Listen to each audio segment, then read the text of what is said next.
Hello everyone! For today's video guys, maglalaba tayo. Oo, hindi sa aming bahay, kundi sa labas. Pupunta tayo ng laundry shop. Nakikita nyo nga yan. At ito nga ang problema guys, kasi nga diba nasira yung aming, nagpost ako, nasira yung aming washing machine at hindi na siya magagamit. Saklap talaga. Swerte lang kasi pasok pa siya sa warranty kasi within 5 years pa siya. 5 years ang warranty ng washing machine namin. Bagong-bago pa kasi mga Mars. Ewan ko ba ba't nasira? Balak din naman sana namin bumili ng bago. Kaya lang syempre, pasok pa siya sa warranty. Kung sira siya at talagang sirang-sira hindi nila maayos, syempre papalitan nila ng bago yan na walang bayad. O diba, yun na lang. Ang medyo hindi kagandahan naman, binigyan kami ng home service na schedule ng more than 1 week, mga 10 days kami mag-aantay. So within 10 days, kailangan namin lumabas at maglaba sa laundry shop. Ano ba yan?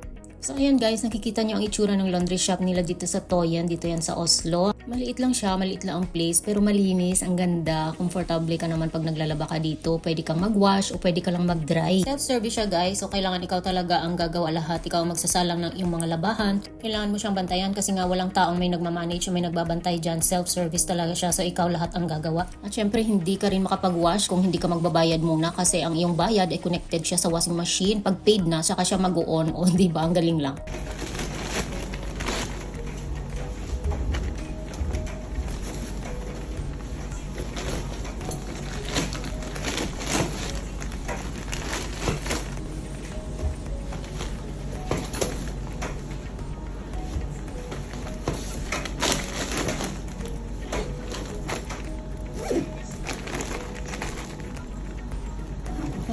Libutan ko na yan.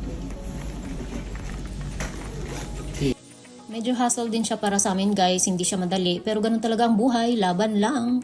So ayan na nga guys, natapos na kami. Maraming salamat sa panunood. Hanggang dito na lang. Bye!